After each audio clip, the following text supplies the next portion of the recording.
You're listening to the All My Friends podcast, the show where we chat about everything club culture, Manchester nightlife and issues facing the rainy city and beyond. I'm your host Liam Oliver, and my guest for this show is Eastern Bloc DJ and producer Means&3rd. We're going to be talking about Manchester's approach to the pandemic, and we'll be discussing what we can all do to make sure we can dance again post-COVID. If you're watching or listening, do subscribe. Please enjoy the show. Hello Ben, aka Means&3rd.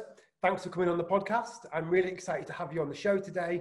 We're going to be chatting about Manchester's nighttime economy, how the events industry has rallied against the lockdown, and I'd like to get your predictions for Manchester's clubbing scene post-COVID.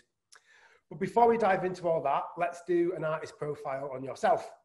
This is a music podcast after all, and I really want to hear about your journey and your development as a DJ and a producer. So this is a super broad question to start the podcast with, but can you give us a rundown of your DJing career? Now that could be an entire show in itself. We could go super into that. So maybe like a whistle stop tour of the highlights. It'd be really interesting to see what you pick out of that. Yeah. Okay. Well, cheers for having me in the first place. Pleasure to be on. But with myself, so it started basically from my dad playing the radio and me starting to get into bits of music, asking him questions about certain things. And we grew up, like I was born just outside Manchester, but we grew up down south. And it was middle of like nowhere, absolutely nothing. Like, you know, your mate was like miles away. You had to like be on your bike for time just to get to him, sort of thing. But yeah, when I started hearing these bits of tunes and just sort of started slowly sort of following that path, got into where it was trance back then pretty much. Started going out about like 14, 15 when I could sort of like you could sneak out sort of thing. Met a couple of mates and just went from being like complete like sporty, like obsessed with sport lad to like being completely like obsessed with music.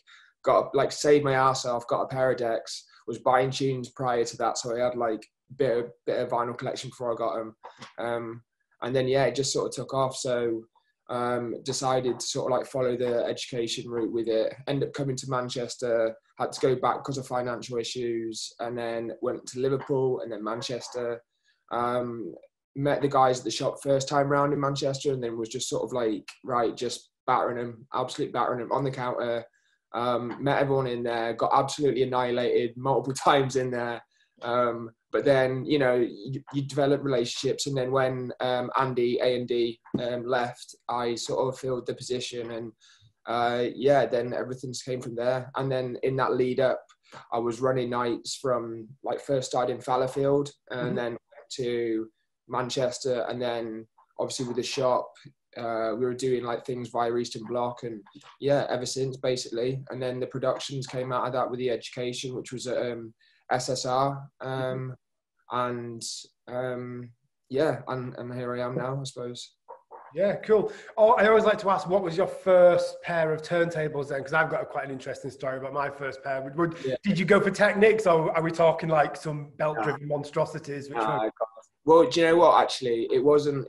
I had a mate who had a pair of Citronics like after me, and I'm so glad that I saved up first time round to get, because I got a pair of like Newmarks. They had like sort of like a piano finish sort of like gloss with them and like a little sort of readout thing. And like they were mint. But like I said, because my mate got these Citronics afterwards, I was like, I am so glad I fucking made the effort to like get this money together, because they were a dream in comparison to those belt drives. So yeah, that was my first set. And then I put them into the absolute ground, and then the Technics came afterwards. So yeah. I mean, I've still got my first, one of them broke beyond repair at a house party. It got knocked off a shelf and the tone arm broke off, and because they were Vestax, they weren't replaceable. You can't replace them like Technics, you can't get them fixed. But yeah, I asked my mum, I was like, I remember just on a whim when I was about 13, I was like, I want some turntables. The next day she came back with two old Vestax ones, which she bought off a bloke at the pub for a tenner each. And I was like, well, they're definitely stolen, aren't they? Yeah. Yeah, she got it for a tenner each, and she got a 2-channel mixer for a tenner. And they sat under my bed for the best part of like 8 years until I went to uni. I didn't even touch them until then. But it's a good thing I didn't get rid of them. They just sat there gathering dust. And then, I didn't really sort of get into dance music or dance until a lot later, but they were always there. And then I started trying to mix hip hop, which was fucking well hard. But it was a great start, and here we are now.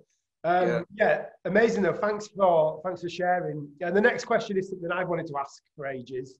The name Means&3rd, you know, where does that come from? Is there a story behind it? And if the story is common knowledge for the rest of the Manchester dance community, then I'm sorry that you're going over it, but I really wish I had more of a sort of like good story about this, but it's so fucking plain Jane. It's just like literally like I'd gone through like a couple of revisions of sort as you do, like sort of just getting, you know, your name to yourself or whatever. And it literally is, the third is the only defining thing, because it was a third revision of what I was trying to put out there. And then the letters, it's just of my name. Do you know what I mean? Marsden.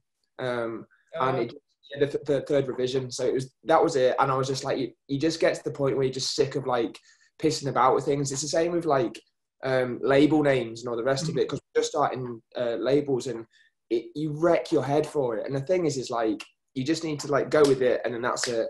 I just can't be asked for sort of flitting anymore. So Means&3rd, that's the one. It's sticking. Yeah, cool. Yeah, I mean, yeah, I had a very brief stint as Furious L back when I was 19, and I got rid of that one quite quickly. it still crops up when I want a different moniker to put out a mix of something a bit wacky. But no, that's super cool. Yeah, I just go for Liam Oliver now, because Liam Donahue sounds like a hard trance DJ. Donahue doesn't sound great, man. But cool. Thanks for sharing. I also wanted to do some quick fire questions as well. I thought it'd be quite fun. So what's the last record you bought? Yeah, I had to actually have a look, because the thing is, I've got this like stash at the shop, right, that has gradually been getting bigger and bigger. But the actual last thing I bought was a guy called Pugilist on Claire. It's a Dutch label out of Rotterdam. But Pugilist is like, he's come from sort of like dubstep, bassy sort of like world, and come through, and it's like sort of like a sprawling kind of like deep but like euphoric kind of like stepper. It's really, really good. But I sort of held off from buying it for a bit, and then like heard it again like a couple of months later. I was like, nah, that's killer. So I just go back and pick it up. And what record are you most looking forward to buying? Yeah, there's a couple of bits coming up. There's one by a guy, PRGM is his name, on a label out of Massachusetts that I've been following like a little bit, by a guy run by a guy called Aaron J. It's called Sure Thing. It's more sort of like deeper kind of like head fuck kind of like techno that I'm into, but it's got a bit of clout as well, which is what I need. Yeah. Sweet. And your favorite artist right now? Like there's always like, it's forever changing, and there's always like loads, but like I've had like a stint of going back to kind of like my tougher techno vibe, and like a guy called Rico, Spanish guy that's just prolific. Like there's nothing that guy touches is an absolute fire, and like he's had a little bit of a sort of reaching further into what he does. He had a couple of things on Avian of late that have just been like mind-blowing, and then he's just done a remix for a label out of South America, and it's quite like trippy, sort of like more atmospheric techno, but his remix has gone in a little bit, and it's just everything he does. Yeah, Rico, man. Rico. If I can, well, if you're happy with me sharing it, I'll find the links and put them in the description for anyone. Yeah, no, of course, man, 100%. Best set you've seen at Eastern Bloc? Yeah, I had to have a thing, but don't tell you. This is supposed to be quick fire. The audience isn't supposed to know. I've sent you these before. No, I've gone in. Yeah, so like Galaxian at E Block was just amazing. He ended up like playing, basically it was like a live set for an hour. Then we sort of like looked at him, and he were like, if you want to carry on, you can. And he ended up going on for like 3.5 hours. Absolutely blew it. Yeah, Galaxy was amazing. Amazing. Your favorite time playing out? Not necessarily a venue, but like just your favorite. Like if you've got one night which really just like popped. Yeah, I've got to mention too, because it was like the last one we did at White Hotel 3 Block Presents was just amazing. Like vibe was just insane. Like I've got to play everything that I wanted to play. And yeah, just vibe was killer. But also, I don't know if you ever visited the place next door. They had a place called The Bunker. which was I've heard lots of things about it, but I've never been able yeah. to, sadly. It's got like you know, kind of sort of like not corrugated iron, but that kind of vibe, and but it's like see through. So like the light comes through and the sun comes up.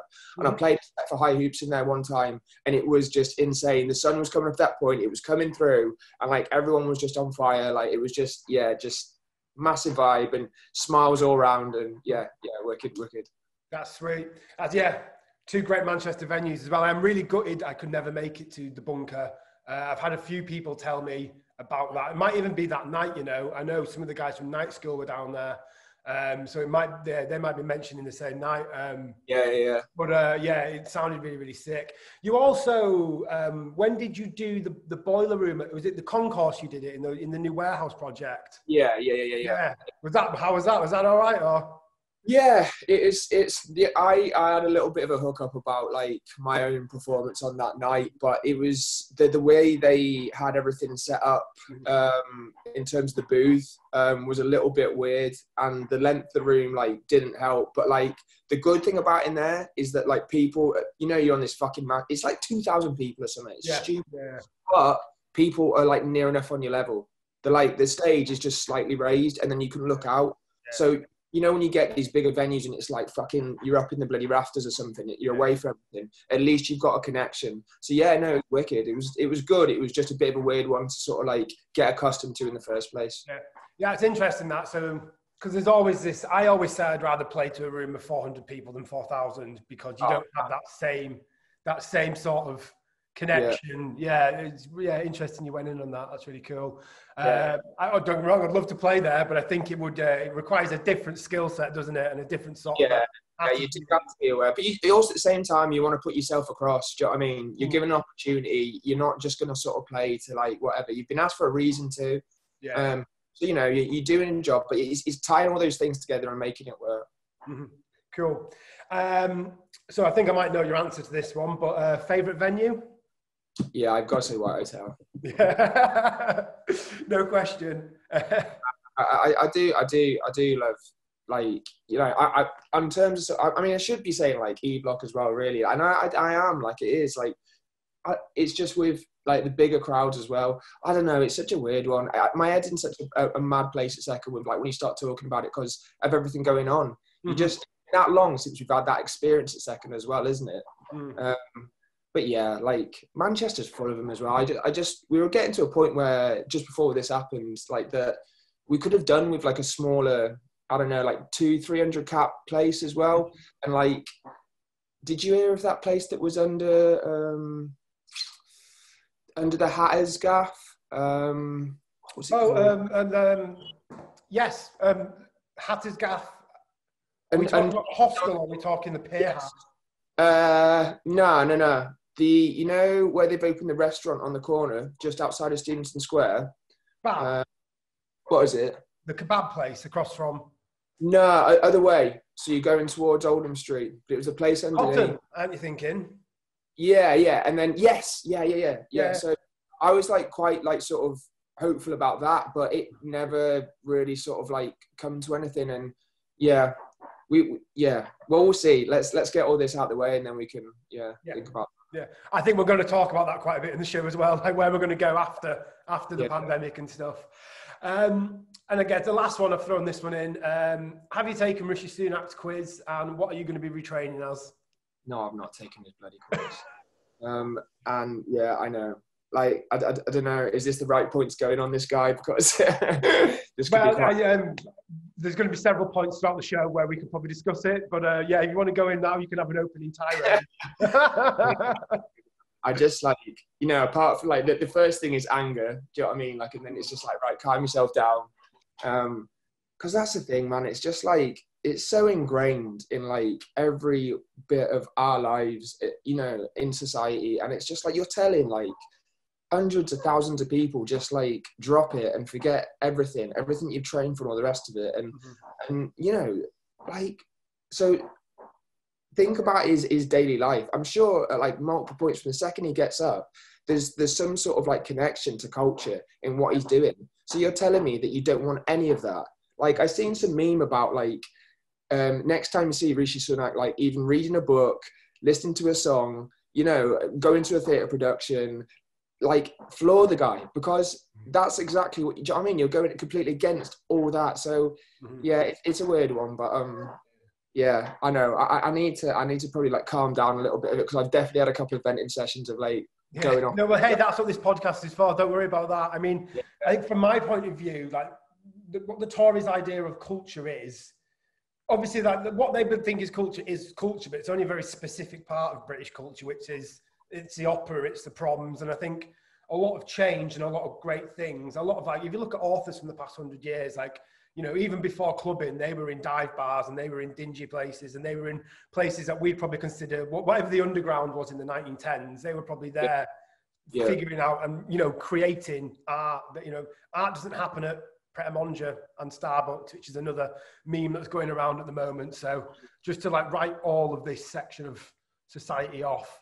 And I think whenever anyone speaks about it on the news, the second anyone mentions events, they talk about the hospitality package, but that's not events. And and events are places that are open from 11 till 6, it's not a restaurant or a bar. So yeah, it is annoying. It is annoying, but I've got a few questions on it as well, so we can go into events and more then. Yeah, of course. One thing I did want to ask as well is, you know, just about lockdown, like it's been tough for a lot of people, but there also has been quite a lot of creativity to come out of it. Have you undertaken any production or DJ projects in that time? And like, what have you done to stay sane and productive? Yeah, so we had like, at the start of it all, it was kind of like a little bit of a tough one. We used a studio in Wellington Mill on the top floor. And literally, like as lockdown hit, the first time round, the electrics in the building completely went. So yeah, exactly. So the first first 3 months or whatever, we weren't able to get in there. So first like month was just going insane and just on at the building all the time. Because of course, like anybody in our situation had sort of seen this as a little bit of an opportunity to like say, get on with things. And we of course couldn't do that. So we end up like bringing a load of stuff back, and me and Kerry sort of makeshifted, as she has now, like a little bit of a studio in each of the rooms in the flat, and it's pretty tight as it is. So that was a little bit daunting, and we managed to sort of like pull it off. But then the electrics came back, got the stuff back in, and eventually got like everything back and going. So she's currently operating out of the flat, and then I'm back in the studio. So it was frustrating to start off with, but we've got things going back again now. And then on top of that, we always had plans to start labels this year, with the hope to sort of maybe start releasing like this time. But with everything going on, money being a biggie, we're both doing like records, so pressing records, which is super expensive. So it's just been pushed back. But the whole back end of that is like sort of been and got on with.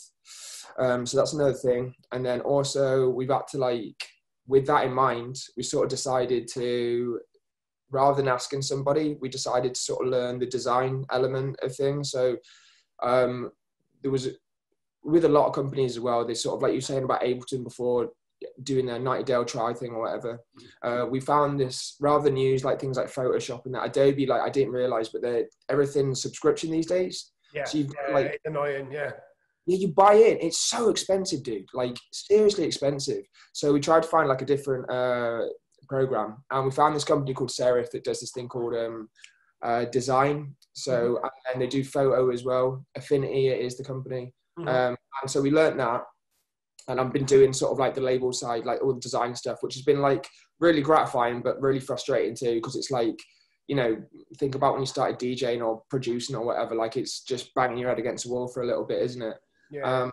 But it's getting there now. And then there's been a couple of the bits that we've been doing, thinking about, well, just sort of trying to sort of give back more. So there was a scheme that we applied for a couple of things with the Art Council in the past, and we've got a couple of friends that sort of told us about a couple of the bits, and me and Kerry have put in for a grant where we'd be taking on 2 sort of little proteges sort of thing, and just going through everything that we know, and trying to sort of get up to speed on everything from DJing, production, getting sort of wider idea of the industry in terms of like the shop, events, and just sort of getting them. So we give them an opportunity basically. We're in a great position because of the shop as well. So yeah, we're waiting to hear back from that. I think that's like maybe the end of this month we hear back. And then yeah, that's about it. So like just like in terms of actually making music, apart from the start when I had to bring everything back, I've not made that much just because the label's been such a focus. But outside of that, then yeah, hopefully once I've got this first one down, which is getting close now, yeah, the music making can start back up again. But looking forward to see what happens with that grant as well, because I think we've got like a lot to give. Like we had so many avenues with the shop prior, and with everything like closing on that front and not being able to do the events or everything else that we were doing, the workshops and stuff, like we're now sort of like looking at other ways of doing it, and that's what's come up. So hopefully that comes through, because that would be a biggie. Amazing. I've got a few things I want to ask you on the back of that. Really cool you said about the studio as well, because you're in Wellington Mill, which used to be Mantra. Yeah. And the studio over the canal, Brunswick Mill, that's where my studio is. Yeah. So it's quite interesting to hear you talk about going to the studio, because I originally got my studio because I was getting noise complaints and I was like, this is really miserable, I want to play music. But now I really like it as a way to separate like production. Have you found the same thing? Because I brought all my stuff back over lockdown as well. Really good to have the turntables in the new flat. Nobody complained. I was having a great time. We had a big DJ set every Friday. It was really fun. But in the long term, no, I really like that, because the journey's only 600 meters to me, but it really gets you into that good headspace. Have you found the same thing? Yeah, it's a weird one, because prior to having like, this is when I moved in with Kerry. So like prior to that, I'd always had stuff at home, and I was very, I think some people struggle to, like you said, like live in space, work in space or whatever, but I was pretty good at it. And so I sort of like fought it a little bit, but we're in a flat, and like you said, like you just can't get around it. We were getting complaints from upstairs, so we got the space. And you know what? I agree. Like that sort of like separation is really, really good. As like, we were in Levenshulme, so it takes me about like a quarter of an hour on the bike or something. I look forward to that, like that cycle as well. Do you know what I mean? It clears the head, you get in there and it's right, focused. Do you know what I mean? Yeah. I mean, yeah, my studio doesn't have internet, so there's literally no distraction. It's really good in a way. Another thing I wanted to... What was that, sorry? That's even better, not having it, because like honestly, it's still a distraction. And the thing is like, especially with work and stuff as well, it just bleeds into every day. Like you get in ordering sheets all the time, so if something catches you, do you know what I mean? And then you divert, and it's like but yeah, you're right, no internet, great. It'd be cool to hear a bit more about these DJ prodigies. That's really, really cool. Like, so you're almost taking like it's going to be like an apprentice, like a internship, and you're going to teach them everything about the industry, or... Yeah. I mean, like, because we did like a good bit. We've had like a good couple of interns like through the shop that have sort of like, you know, come through and gone into other things. And like, we've spoke about it for ages. We'd love to sort of be able to like use the space more so on that front and like put in more workshops. But, you know, with everything going on, it's obviously been difficult. But this came up and our friends suggested it us. And because we did so much anyway, it was quite easy getting the application together. But through past experience as well, with these things, it has to be put out in a certain way. Like, I don't know if you've ever done it yourself or known anybody to, but it's like, I'm not the most, I don't know, I can't convey things in the best way sometimes from that perspective. And like, this seemed a bit more, they've realised, because with Arts Council funding, sometimes it ends up going to the same people. And that really fucking frustrates me, because there's so many of the worthy projects that are out there. So they've opened it up, and like I said, the focus is 18 to 25. So we'd love to do it for more, but just with money constraints on the rest of it, I think we got it down to, you know, when we're doing the money side, like maybe like 2 or 3 people. But I think it'd be better if it was like, you know, one with me, one with Kerry, and then we'd swap over where we need to or whatever. But yeah, like, it's exciting. I just hope it all pulls off. And if not, like, we've got everything there. When things hopefully go back a little bit better, we can be thinking about it a little bit more. Cool. Yeah, that sounds really interesting, man. I'd like to move on now and chat a bit about the Be Right Back compilation. So you contributed to the Be Right Back compilation, which was put together by Save Our Scene. So that must have been a fun project to be part of, but also one that's, really helped artists in the city and beyond.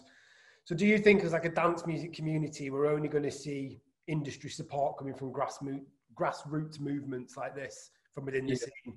And do you have any suggestions or ideas about how we can keep this momentum up and support the local dance communities, as the pandemic goes on and we constantly adapt to these new rules and stuff? Yeah, I think like Manchester, like dance music community is amazing. Like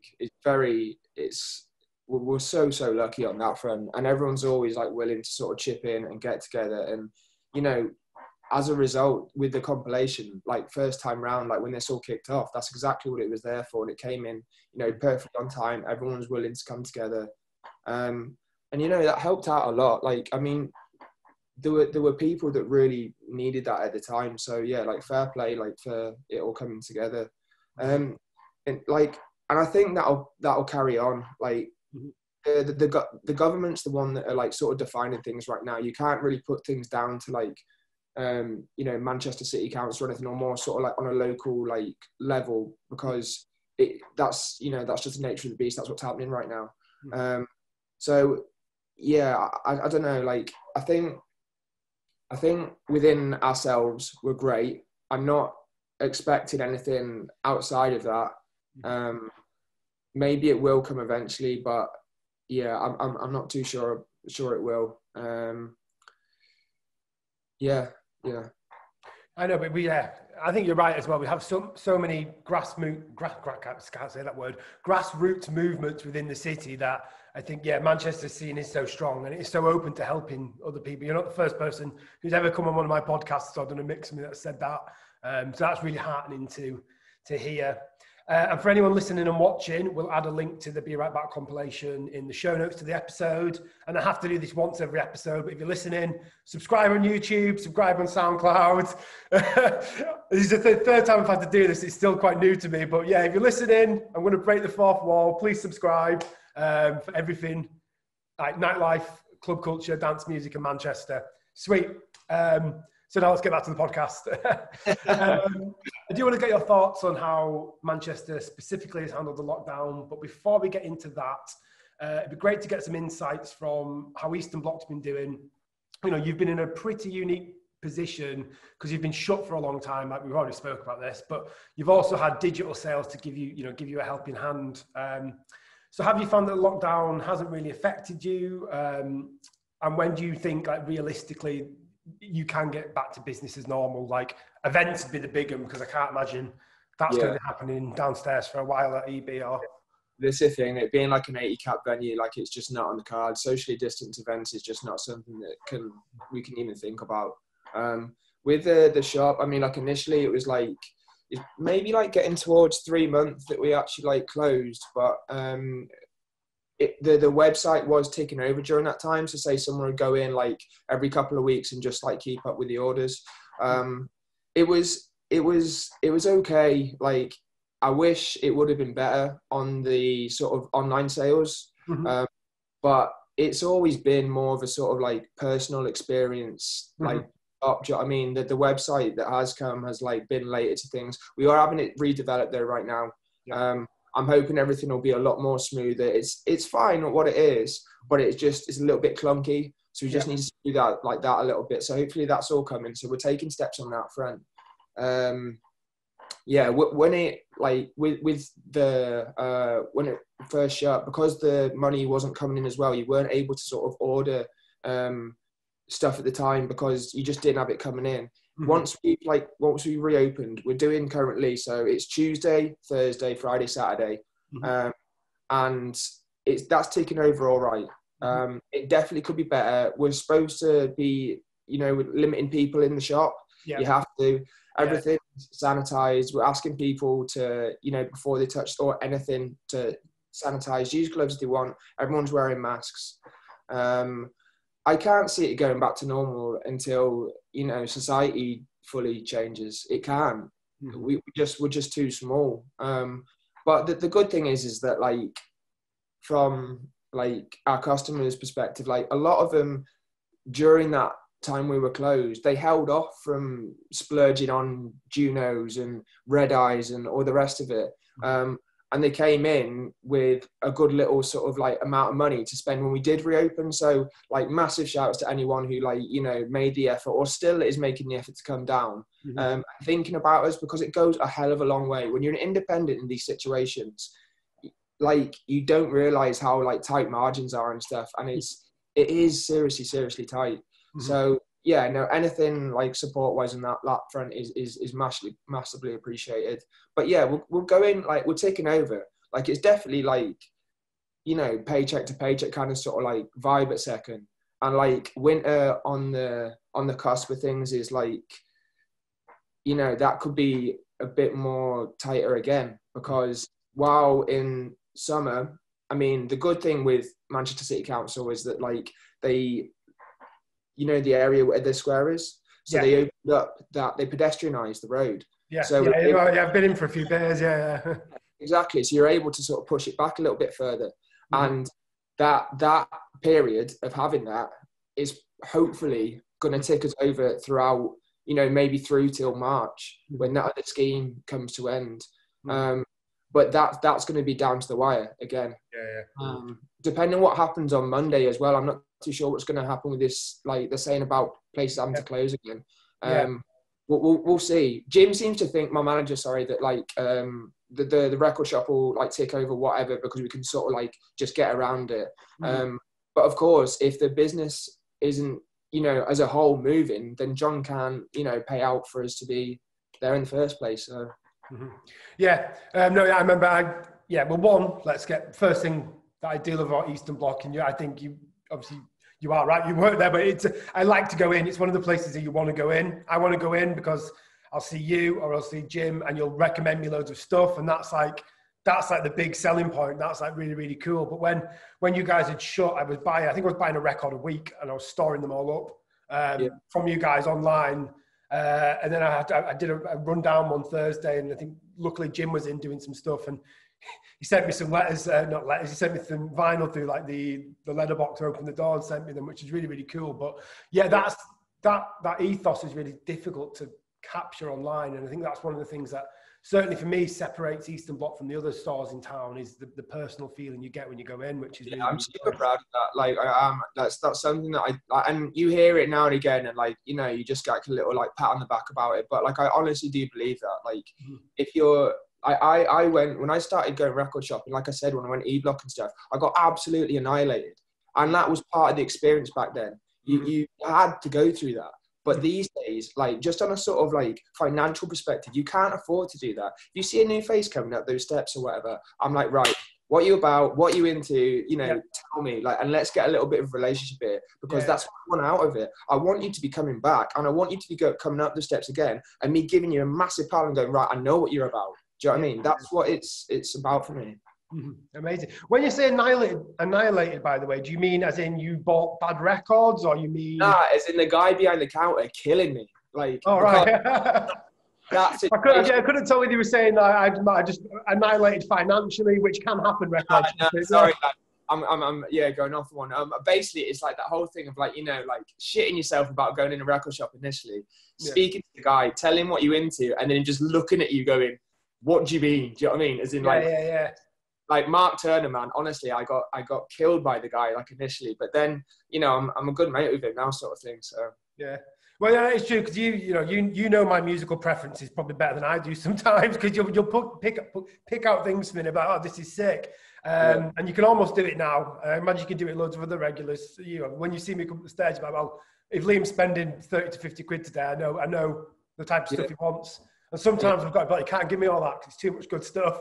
You're going to have to make me choose, man. I know. I just need to be told stop sometimes.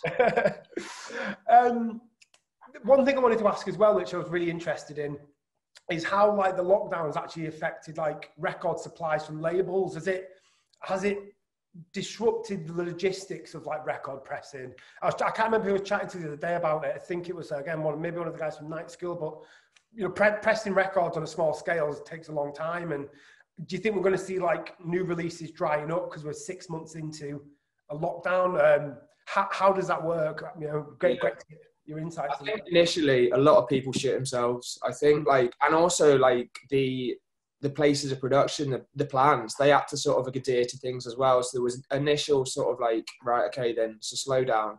I think a lot of labels at the time as well just thought, is it worth it? Because the money factor is just so big and you stand to lose so much. Is it like, should I be doing it?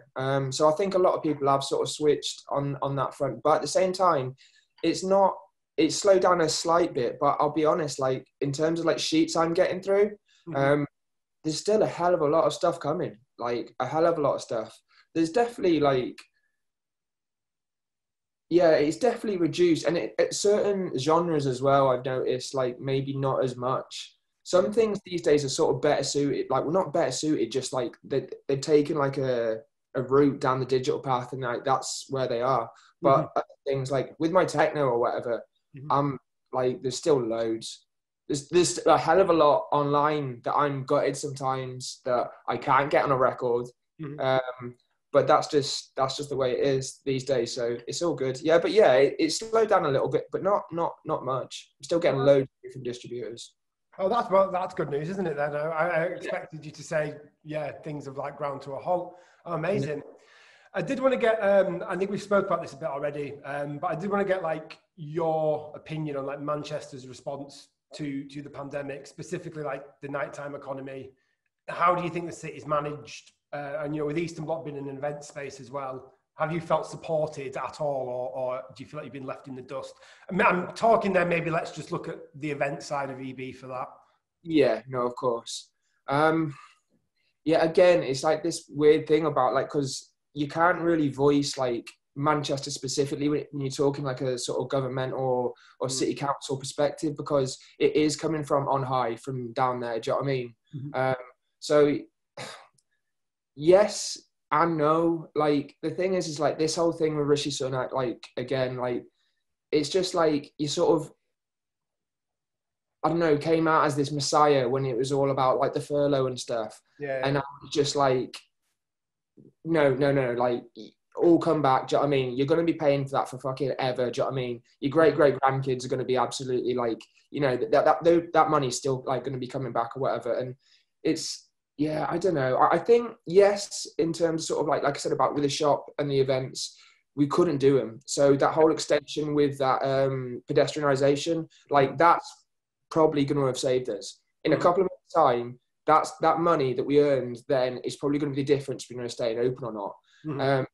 So yes and no. Like it's right at second, I'm not really feeling the love. There's not much there. Like, but initially, yeah, it probably did help. If we wouldn't have had that bailout with like the furlough and stuff, like we probably wouldn't be about again. Do you know what I mean? So yeah, it's a bit of a weird one. I don't want to sort of like single out sort of like this is like a bad Manchester decision, because I just don't think they've got.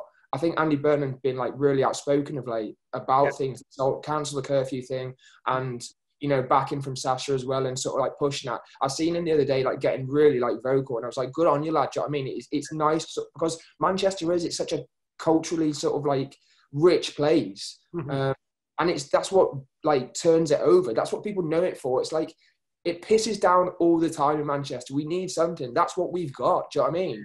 That's our lifeblood or whatever. And yeah, it was just good seeing him getting so fired up. But like I said, it's not him that's like pulling strings here. He's got to be adhering to, and you know, so have we. So yeah.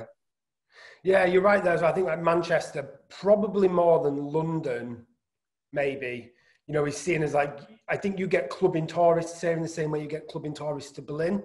And yeah, Manchester, obviously like the heyday of the Hacienda, I think sometimes you look back, I think a certain section of Manchester people look back at that with like rose tinted glasses, but it's still, you know, obviously we need to adapt and move forward. We're not the Hacienda anymore, it's like 30 years ago, but I do still think, yeah, as a musical pedigree, it's probably on par with, I can't say it's better than London, but it's on par with London, like, and people should come here. Yes, it does need to be like defended.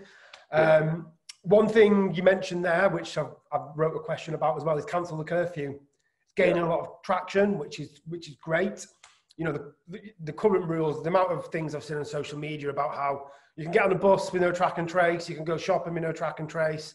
The second you go to a bar, you've got to sign in, and then if something happens, that bar shuts for 14 days. Like, so it's stupid. And yeah, the 10 o'clock curfew. I live in Ancoats, and there's a really busy square here now called Cutting Room Square, which at 10 o'clock every night is just turning into an absolute, well, a rave pretty much, which in normal circumstances I wouldn't mind too much, but in this case I would. So what should we replace it with, in your opinion? What do we, we cancel the curfew, but what do you think practically we can do in? I think that the time thing should go out the window. Like, it's the 10 o'clock, it's not benefiting anything. Like, did you see that it was the guy from GAY in London has put in a case against the government because they were unable to provide scientific backup for, you know, the reason they're putting it in the first place, which is like a fucking massive step, do you know what I mean, or whatever. But it just goes to show it's not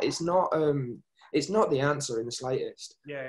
I think, don't get me wrong, like, we should be taking precautions. Everyone needs to have a good bit of like personal responsibility as well in these situations. There's the things that I've read a couple of things about, like rapid testing as well that's being trialed. I can't remember where it initially came from, but I know they did something in Germany not too long ago with maybe like a couple of 1,000 person venue. Like, maybe it was 3 nights they did, and they did this rapid testing, and they used a control, and then they also did the normal testing as well. And then they're doing something in Barcelona, I think it is as well, like with in mind for bigger events in the summer, like next year, as like a little bit of a sort of like test run. So yeah, there's other things that can be being done. But yeah, the 10 o'clock thing just needs to stop, man. It's killing so much. Like, there's going to be nothing left. And I look at that decision, and it seems like a political one, which is, as you said, doesn't seem to be based on any fact. It just seems to be based on, it almost feels personal, like a personal attack. Just because, we'll just shut over earlier because people don't need to go out, that sort of thing. And you know, that lack of sort of insight from the government, where they're just happy to shut places down at 10. It just seems really, really, really stupid. But let's move on. Maybe a more positive question. The past 2 podcasts I've done, we've been talking about climate change and COVID, and they're a bit. I want to inject some positivity into them as well. You can't help but get like drawn down there, can you? And just get on. These are the topics that need to be discussed because this is what's happening. So how are you preparing for clubbing post-COVID? You know, both as like a DJ who gets bookings and as somebody on the other side of the turntables. What are you looking forward to most as well? And how do you think playing out is going to change when you can start DJing again? Like, we'll obviously like collecting a shitload of music. There's so much good stuff coming out. Like, I know I said before about getting a little bit annoyed about a lot of stuff not making it to record, but like, that's no means why I'm not like, you know, taking that all on board. Like, so there's going to be a shitload of like, I hate the idea of like all this music being made and just not getting the outlet that it deserves. It's like, again, like going back to labels with me and Kerry, like it's club music that we're making, and the idea it's not going to get played in those situations is killing you. But the people who are into that music are always going to listen to it regardless.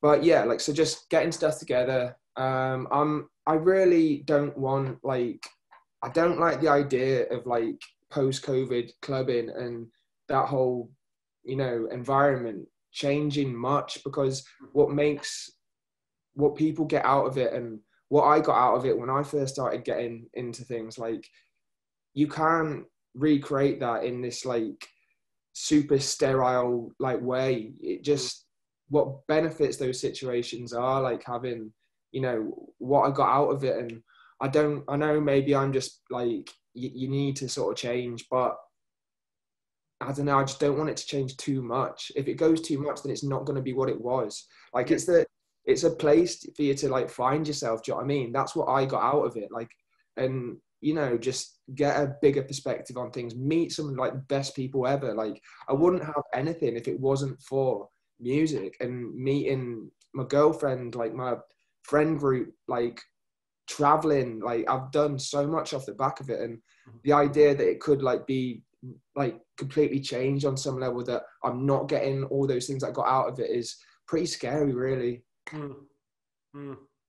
I mean, I think it will, from my point of view, I do think it will go, eventually it will get back to normal, but it's the time and it's what's left at the other side, isn't it? But I think you're right, and I don't like, I'd rather not go out than go to like one of these socially distanced. Yeah, yeah. Just, I they're read not, about this. Yeah, yeah. Like, have you you? go on. I haven't been, but I've known a couple of people who have been trying to do things, and then I've also sort of watched. Do you know the Progress Centre? No. Place. So they've been doing these parties where they have like an outdoor area, and it's semi-covered.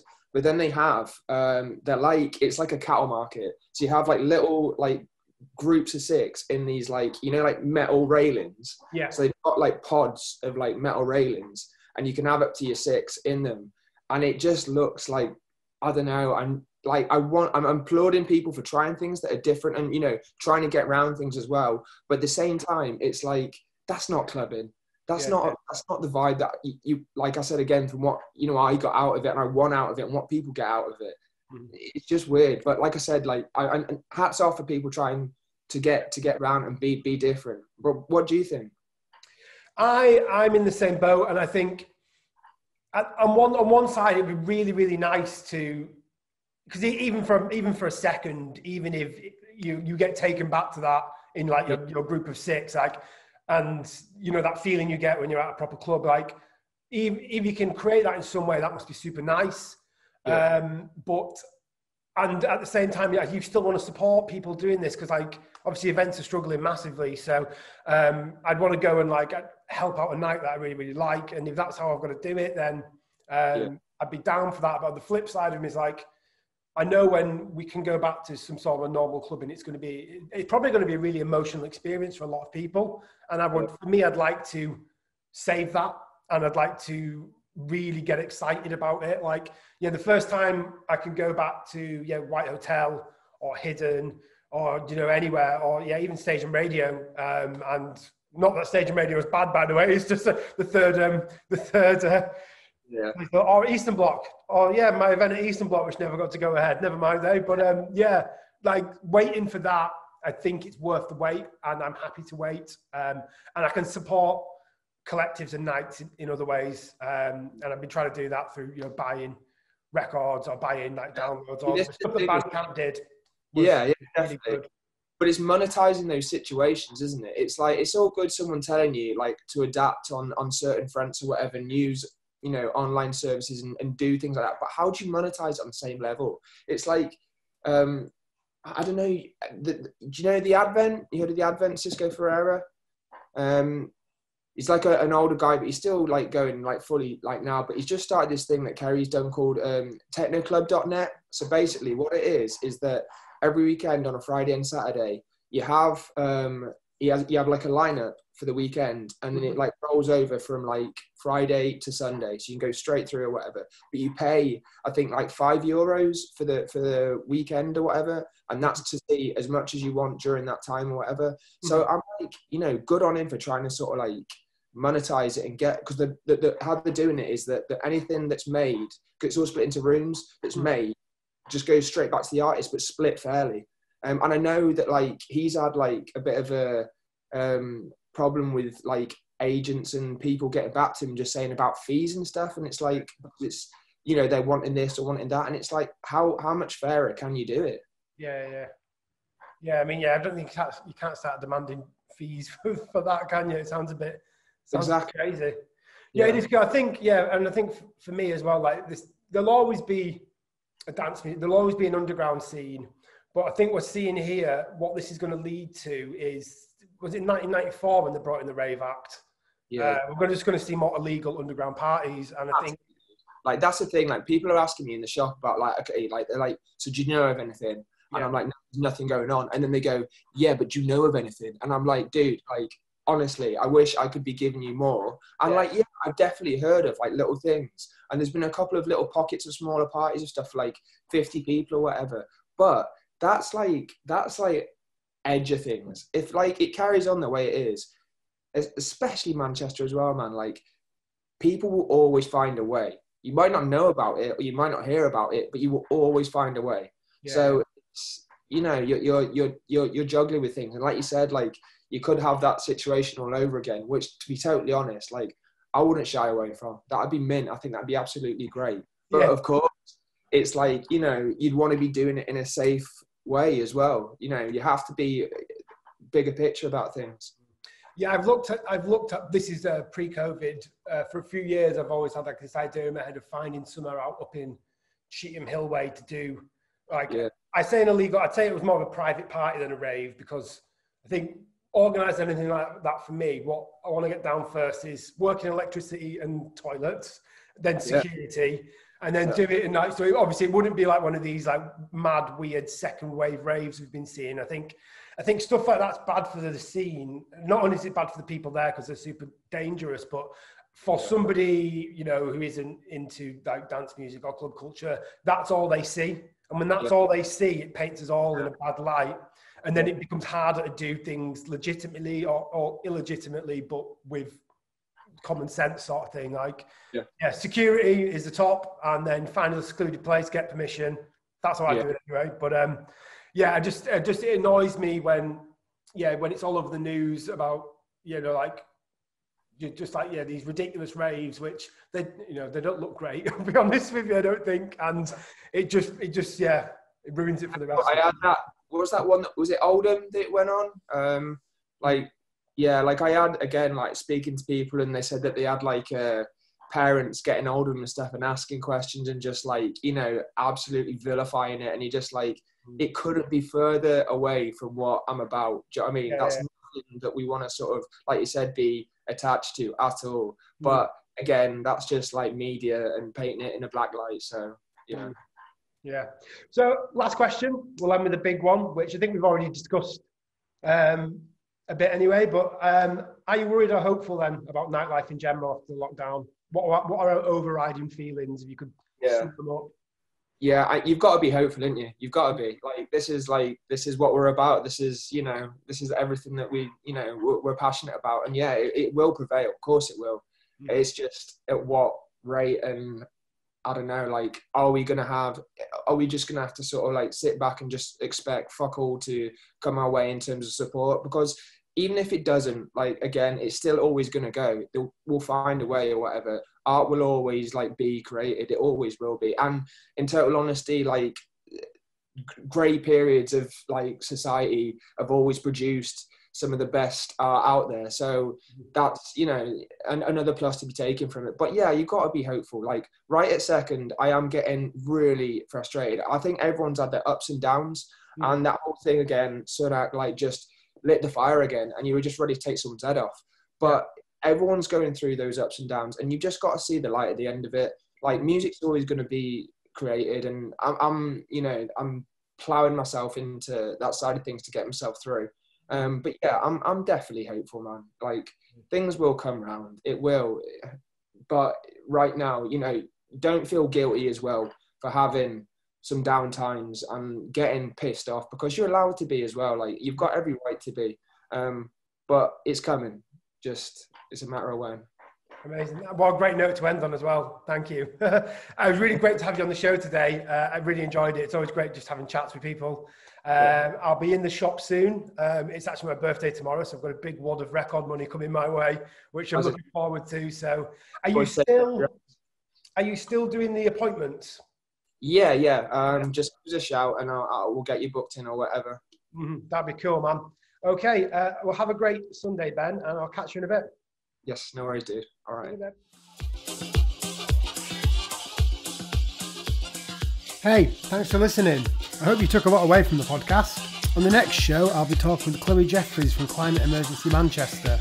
Subscribe on SoundCloud or YouTube to make sure you don't miss that. See you next time.